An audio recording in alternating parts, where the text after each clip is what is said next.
One beautiful Saturday afternoon, Maria was running after her little children who were playing and running all over a shopping mall in Abuja, where they came to buy things, when a very familiar voice echoed behind her.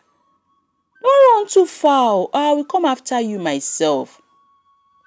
Maria froze immediately and turned around.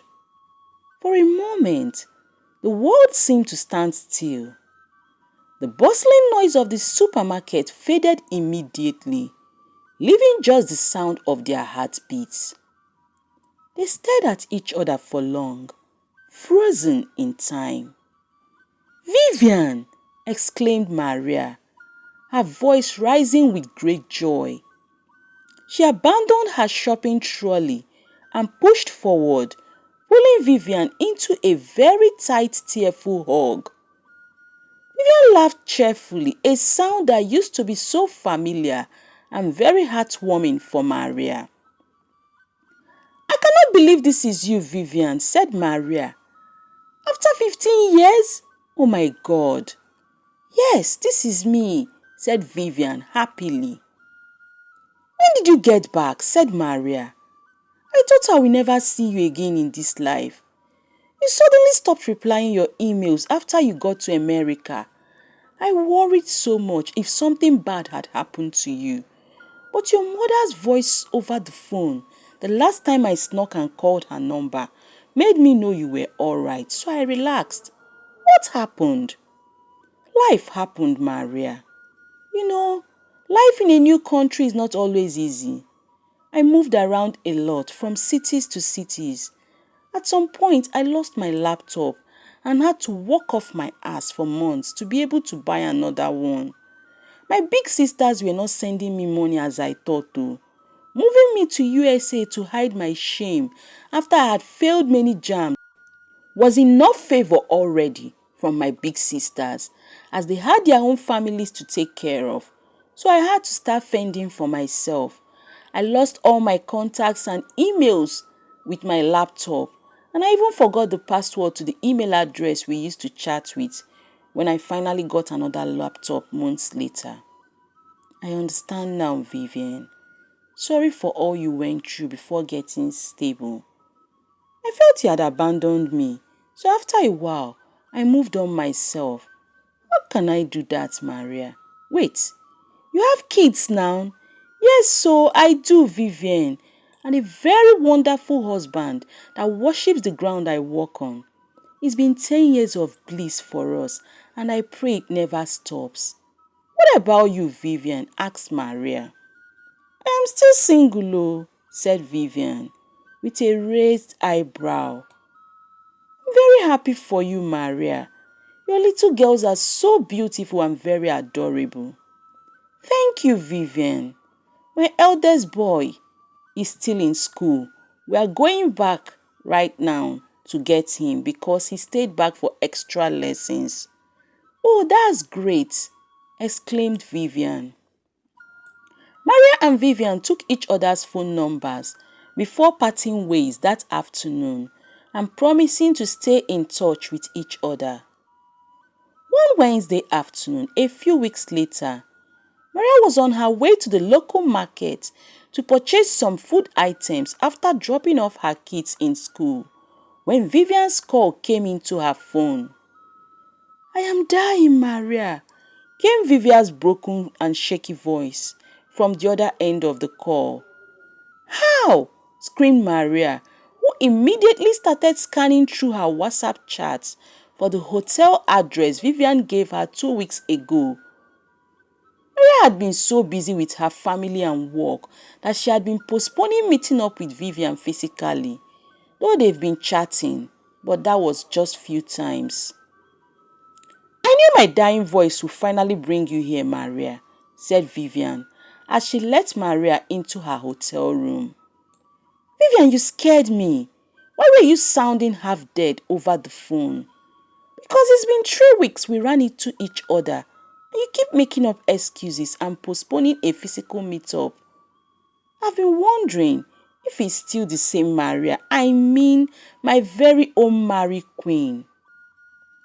I'm so sorry you felt that way, Vivian, said Maria. I wasn't intentionally avoiding you.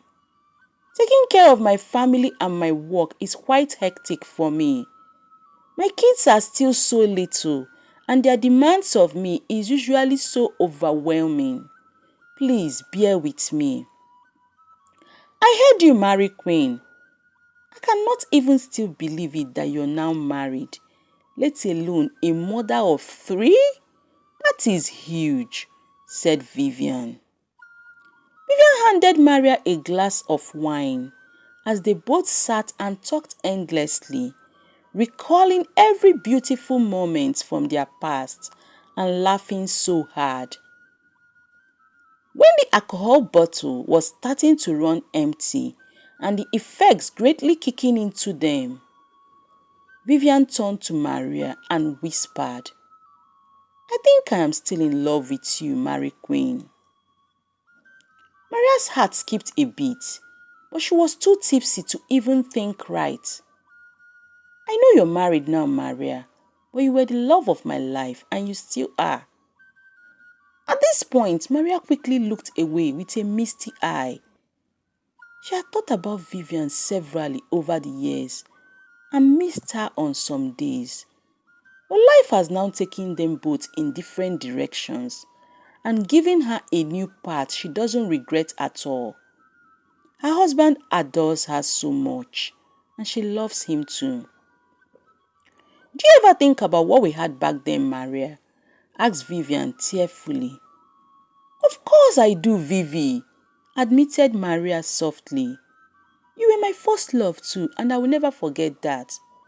Vivian's smile returned. This time it looked bittersweet. I guess we were too young to understand what we had back then or fight for it. I just wanted to see you again. That was why I lied, as I was starting to feel you were avoiding me, said Vivian. I've searched endlessly for you for 15 years, Maria. I'm finally getting to see you again. You are giving me only chats? It is not and can never feel enough for me, Mary Queen. Maria felt so motionless and numb. She was very excited too within her to see Vivian again and even be somewhere private with her alone.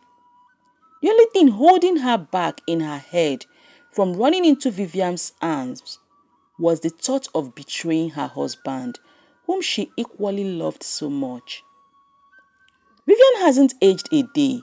She was still so beautiful as ever, and even more beautiful now, as her skincare routines were vividly popping all over her skin. Maria sat on the bed and started crying, as the emotional war going on within her and the alcohol in her system were making her so weak and very confused.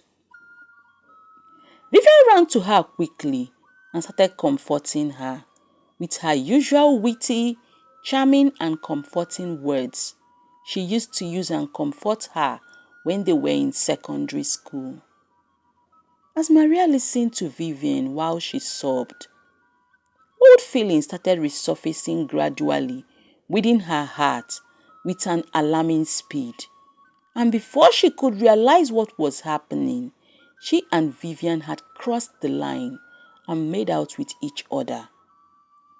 From that day onwards, they started a new secret passionate affair like they used to do when they were in secondary school. Vivian was beyond ecstatic, while guilt was eating up Maria after every meet-up with Vivian. Maria wanted it to stop, but it was as if Vivian awakened something in her she thought she had buried away a long time.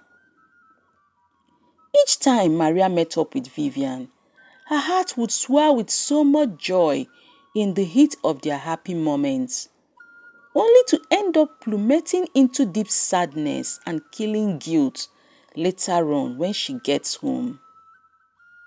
One evening, after a meet-up with Vivian at her hotel room, Maria told Vivian that she thinks it was time they stopped seeing each other, as she was a married woman now, and her heart could no longer take the guilt she carries around because of what they were doing, as her husband was a very good man and he didn't deserve what she was doing to him. Vivian's face darkened. What are you doing to him, Maria? You were mine before he came along. You will not walk away from me again. I have a family now, Vivian. My husband and children look up to me. I cannot simply ruin their lives because of my own selfish desires. Vivian laughed bitterly. And what about me, Maria? So I am the one that deserves to be ruined. Do I really mean nothing to you, Mary Queen? You mean a lot to me, Vivi, don't get me wrong. But what we are doing is very wrong and should stop. It's even a very big sin against God. The ones we did when we were kids were done ignorantly, as we didn't know better. We are adults now and should always choose what is right. Vivi. Don't you dare go there, Maria, thundered Vivian. Don't you dare justify hurting me. We made promises to each other, Mary Queen. I never gave away my heart to anyone else for 15 years. You, what did you do? You went and got married, and now you're trying to tell me rubbish? You know you cannot keep away from me, Mary Queen. You were mine before that useless husband of yours snatched you away. You're mine now again, and you will be mine forever. Don't you dare insult my husband again, Vivian. He's a very good man and deserves absolutely no insult from you, said Maria before angrily walking away. Over the weeks, Maria made endless efforts to see if she could cut ties with Vivian peacefully without them having an air of malice between them. But all her efforts failed woefully, so she started avoiding Vivian and stopped taking her calls. One evening, while Maria was making dinner for her family, a text message came into her phone from an unknown number that read, "If you think you can just walk away from me, Mary Queen, think again. I have some photos of us doing things. Imagine what your husband would think or do when he sees them." Maria's heart sank in. Her chest tightened as panic consumed her immediately. She couldn't sleep that night, her heart racing with fear and deep regret. This time, she tried meeting up physically with Vivian again, with hopes of reasoning with her. But Vivian's anger and desperation only grew with each pleading from her. Vivian soon started playing painful games with Maria. She would lure Maria out and promise her that the blackmail will stop if she lets her have her one last time. Maria will oblige her, after which Vivian's blackmails would only triple with fresh new evidence. Maria was so helpless. She was dealing with something she was too ashamed of opening up to anyone, for fear of being judged. Each meet-up with Vivian these days made her feel like a sex slave to Vivian. What used to bring her so much joy in the past now felt like a very bitter cost to her. Maria fast started becoming a shadow of herself. She started losing weight drastically because of too much thinking. Every phone notification on her phone gave her fear and panic. She started avoiding her husband's gaze and was constantly checking her house mail stand with fear, as she was so afraid that Vivian may someday decide to come through with her threats. "You've been so distant lately," said Maria's husband to her one evening after dinner. "Is everything okay?" Maria forced a smile and lied that she was just consumed by work and catering for the kids. Deep down, Maria knew she couldn't keep lying.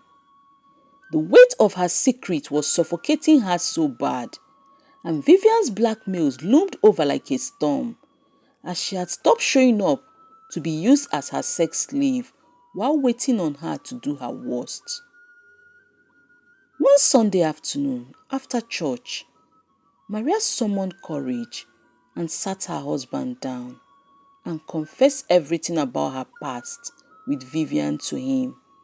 How they reconnected, how their affairs spiraled beyond her control, and the blackmail she was facing when she tried stopping it. She begged for forgiveness from her husband. Maria's husband sat silently, staring at her without blinking after listening to her. After a long silence, he reached out for Maria's hands, hugged her, and promised to help her get out of the mess she was in.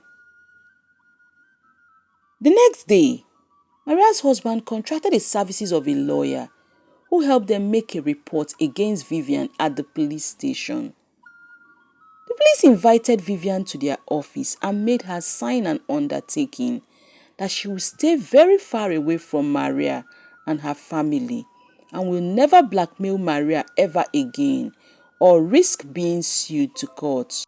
Vivian immediately disappeared fearfully after signing the undertaking at the police station, and upon realizing that Maria's husband now knew everything and had even forgiven Maria. Maria was so grateful to her husband for forgiving her and helping her out without judging her or trying to destroy her further. The relief Maria felt after everything was overwhelming. But the pains of the terror she went through in the hands of someone she once loved so much lingered in her head for long. Maria never heard from Vivian ever again. She and her husband gradually rebuilt their trust for each other after attending many therapy sessions. Maria vowed to never ever take her family for granted again, as everything that happened in her past life ought not to have a place in her present life and in her future life. She went on to continue to consciously live a very happy and fulfilling life with her husband and her children. This is the end of my story. The moral of this story is that when you have had something deep with someone in the past, it's always good to avoid private reconnections with them, as most times it doesn't always end well, and it ends up destroying many things for you and the other people in your present life. Secondly, we should live our lives consciously and be careful of the choices we make, as they could resurface someday in our future and ruin things for us. Thirdly, never give in to blackmails, as blackmailers never stop. The more you fall for their blackmails, the more they devise more means to use and blackmail you more. Finally, love is a very beautiful thing, but it's not all love that pops into one's heart that should be explored. That is why God gave us all a willpower to be able to choose between what is right and what is wrong. Thank you for watching.